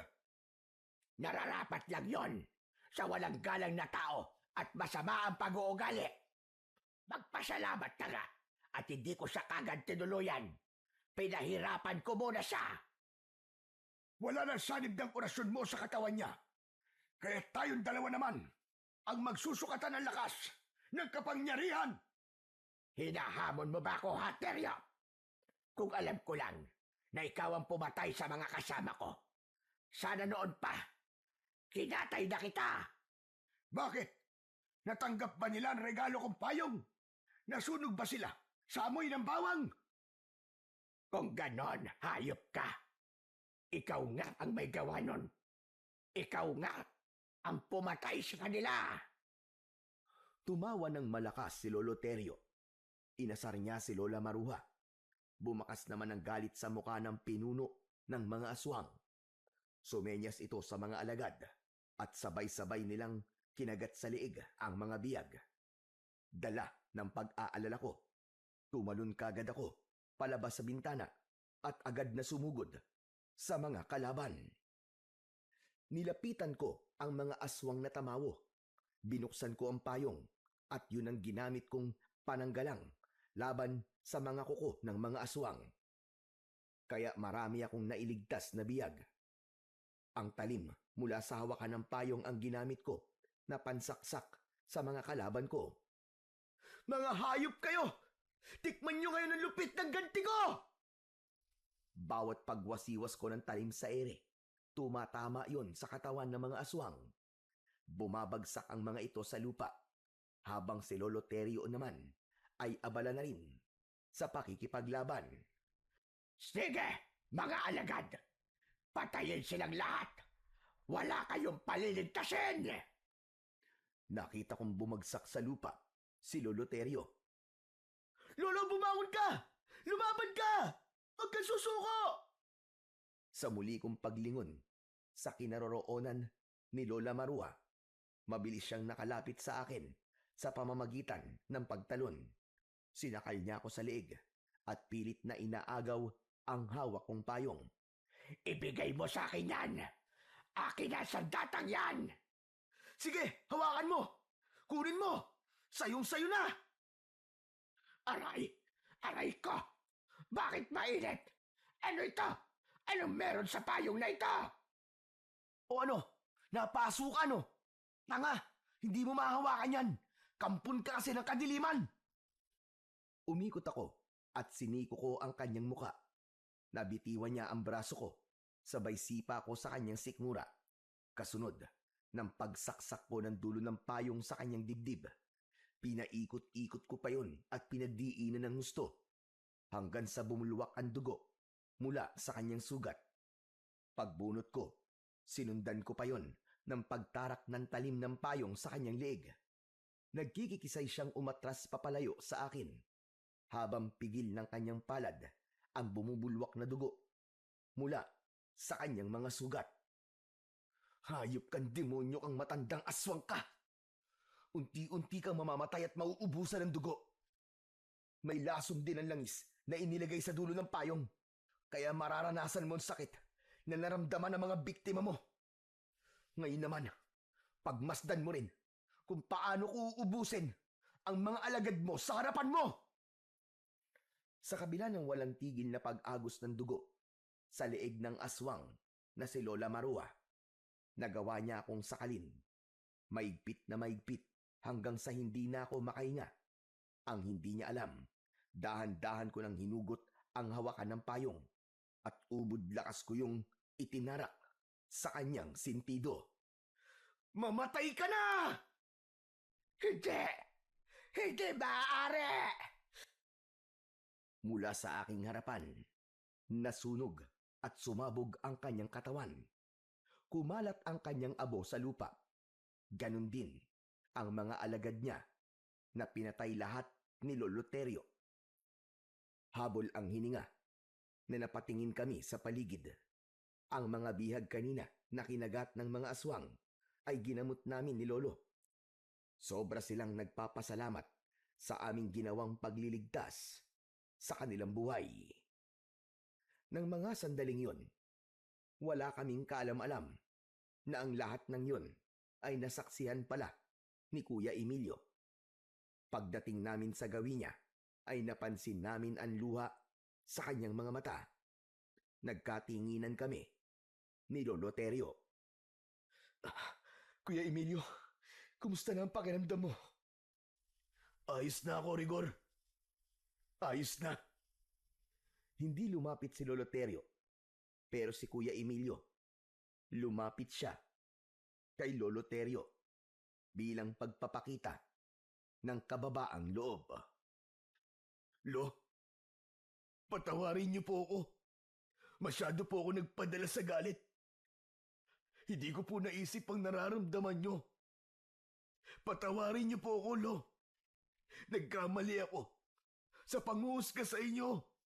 Patawad! Emilio, pinatatawad na kita. Nagkamali rin naman ako.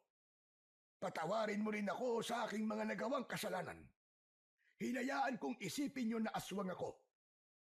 Matagal kong sinisi ang aking sarili sa nangyari sa mga magulang ninyo.